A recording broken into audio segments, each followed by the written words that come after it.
Now, what gave the Somalis the advantage over the Abyssinians in the 16th century during, of course, the conquering of Abyssinia by Imam Hamed Gurey? What gave them the advantage?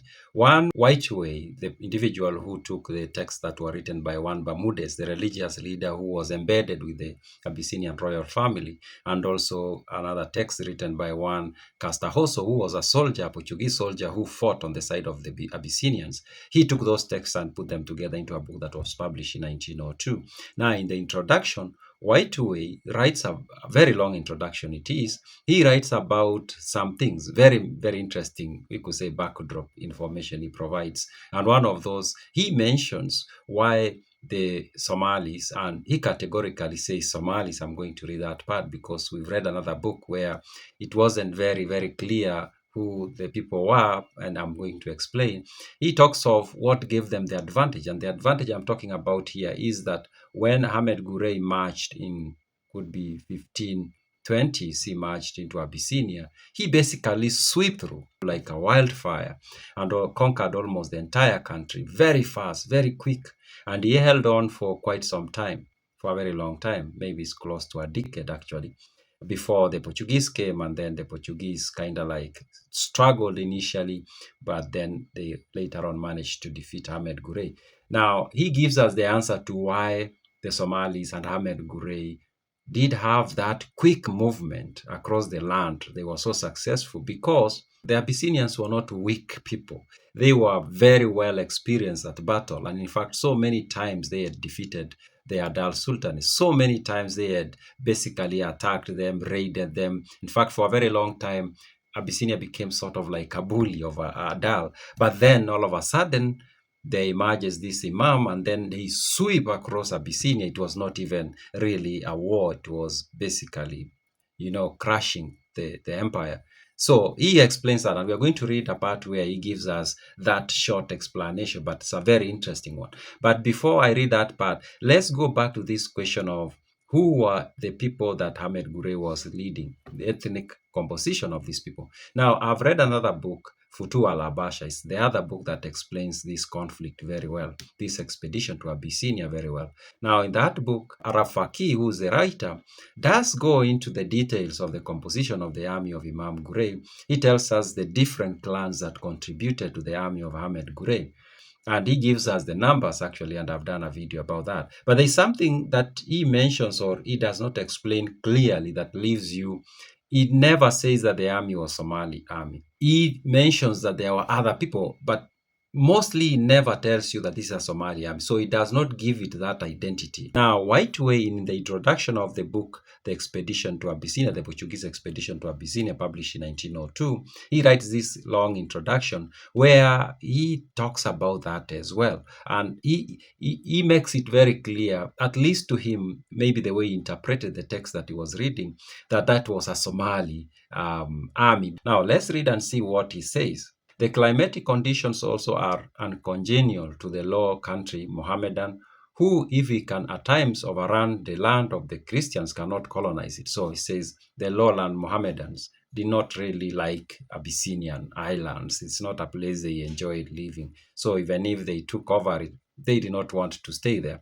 The Imam Hamad, nicknamed Gran or left-handed, came nearer to success between the years 1528 and 1543 than any of his predecessors or successors. For some 5 years, his advance was gradual, but after that, he had possession of practically all Abyssinia, save a few hill forts. But the Somalis whom he led were incapable of occupying where they raided, and the only permanent result of his invasion was the incursion of the pagan Oromos, who, commencing about 1537, took advantage of the general disorganization to settle in the more level country and colonize it.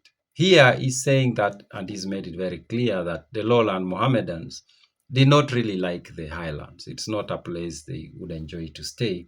And maybe that contributed to this fact that while they basically conquered the entire country, except, of course, a few places, they never really went into trying to establish a long-term control of the land. And that created a vacuum.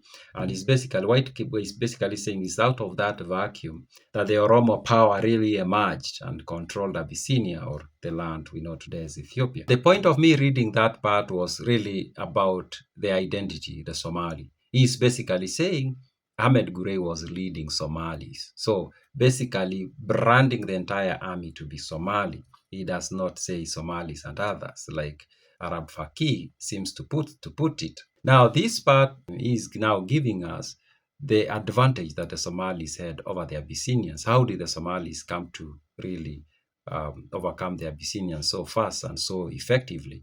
And this is what he writes. Firearms had been introduced into Arabia in 1515, and Mohammedan merchants, aided by the policy of the Turks, brought these weapons to Zeila, as they had not at that time reached Abyssinia.